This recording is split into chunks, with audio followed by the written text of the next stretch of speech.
কোন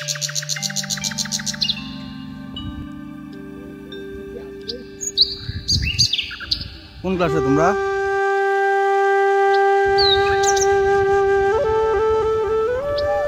বাংলাদেশের উত্তরাঞ্চলে বগুড়া জেলার সারিয়াকান্দি উপজেলার বুক চিরে বয়ে চলা ব্রহ্মপুত্র নদ, আর তার মাঝেই গড়ে উঠেছে এক শান্ত সরল অথচ সংগ্রামী জনপদ চরদলিকা। এই জনপদের মানুষদের জীবনচিত্র থেকে শুরু করে তাদের জীবনের বিভিন্ন প্রতিবন্ধকতা আজকে তুলে ধরার চেষ্টা করব। এটি ব্রহ্মপুত্র নদীর কূলে গড়ে ওঠা এক বিস্তীর্ণ চরাঞ্চল, যেখানে প্রকৃতি, নদী ও মানুষের জীবন একত্রে জড়িয়ে আছে।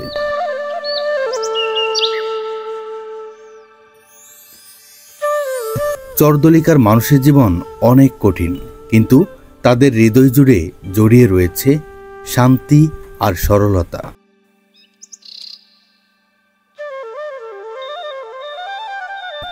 এ জনপদের ছোট থেকে বৃদ্ধ বয়সের মানুষগুলো বড়ই পরিশ্রমী। তারা একটি মুহূর্তের জন্য বসে থাকতে নারাজ।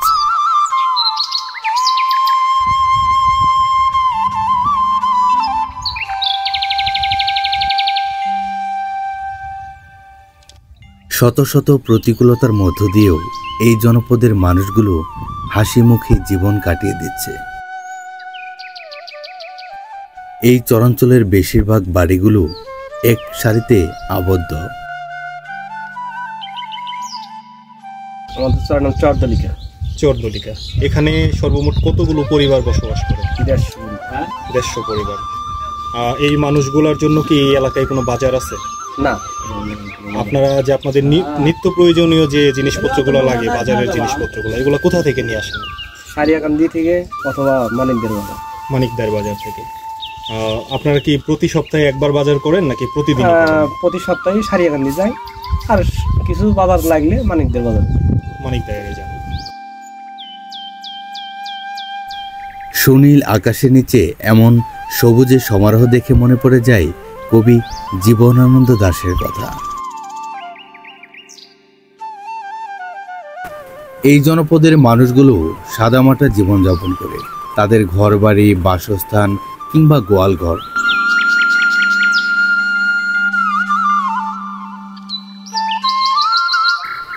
সবুজের খেলে বাতাস, মন চায় নিদারুণ আকাশ।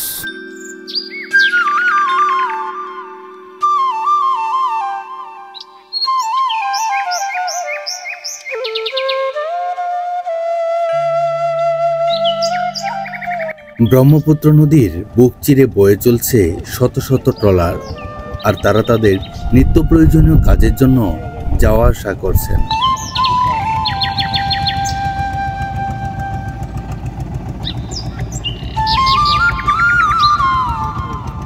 এই জনপদের মানুষগুলোর আয় রোজগার তেমন না থাকলেও তারা কিন্তু অতিথি পরায়ণ।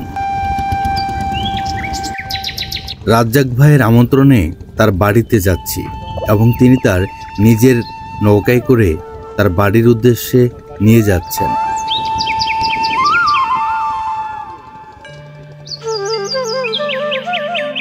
দেখতে দেখতে চলে এলাম রাজ্জাক ভাইয়ের বাড়িতে।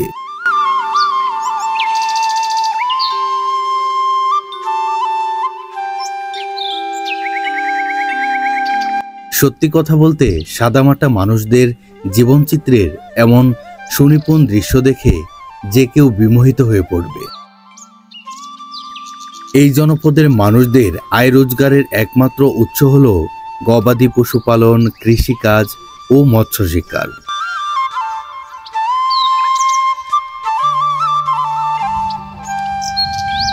এটি হল চরদলিকা সরকারি প্রাথমিক বিদ্যালয়। স্থাপিত হয়েছিল 1974 সালে, জাতীয়করণ করা হয় 2013 সালে। ছাত্রছাত্রী আছে স্কুলে 300-র মতো ভাই ছাত্র। 300-র মতো। তো এই স্কুলে কোন সুবিধাটা সরকার থেকে দিলে আপনাদের মনে হয় এলাকার ছেলেপেলে আরো ভালো পড়াশোনা করতে পারবে? ভাই এখানে এখন মনে হয় যে খুবই গরিব এলাকা, বুঝছেন? আমাদের স্কুলে এই জনপদের ছোট ছোট শিশুদের দেখা যায় খালি পায়ে কিংবা খালি গায়ে স্কুলে ছুটতে। তাদের চোখে স্বপ্ন, মনে প্রত্যয়। চলতে চলতেই হঠাৎ করে দেখা মিলল ছোট্ট একটি দোকানের। এখানে রাখা রয়েছে নিত্য প্রয়োজনীয় কিছু জিনিসপত্র।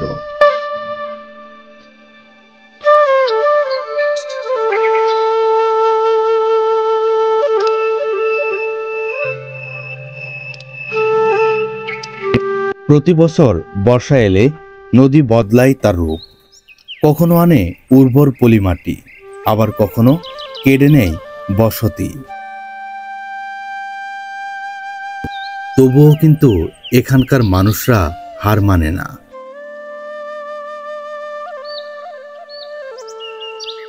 চরাঞ্চলের এই জনপদের মানুষগুলো প্রতি বছর কিন্তু নদী ভাঙনের শিকার হয়।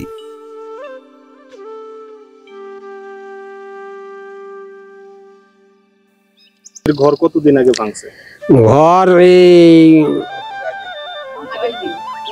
ঈদ গেছে না, কুরবানির ঈদ গেছে, ঈদের মধ্যে ঘর ভাঙছি আর কি। ঈদের দিন আপনারা কোথায় ছিলেন? ঈদের দিন আমরা এখানে আছি। শত প্রতিকূলতার মধ্য দিয়ে জীবন কাটালেও এই জনপদের মানুষগুলো সবসময় একত্রে থাকে। হাসি, তামাশা, কষ্ট সবাই একে অপরের সাথে ভাগ করে নেয়।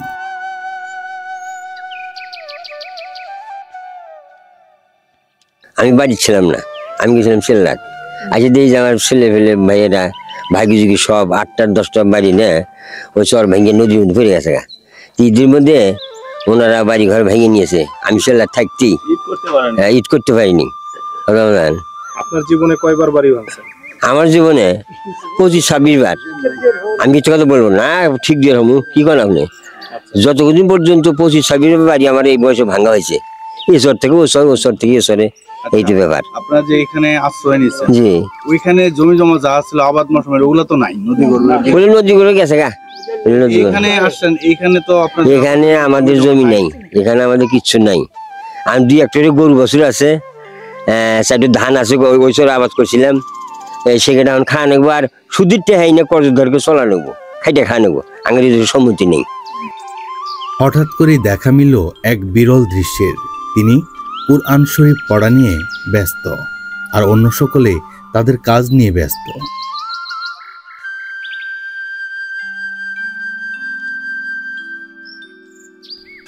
এই জনপদের মানুষগুলো নদী ভাঙন কিংবা অন্যান্য প্রতিকূলতার মুখে দাঁড়িয়ে নির্ঘুম রাত কাটায়।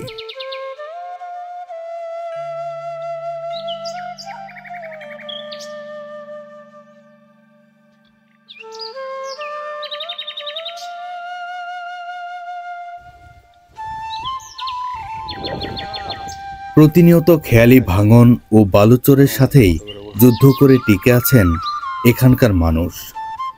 বালুময় জমিতে শাক সবজি, তিল, মসুর, পাট আর মরিচ চাষ করে জীবন কাটিয়ে দিচ্ছেন তারা।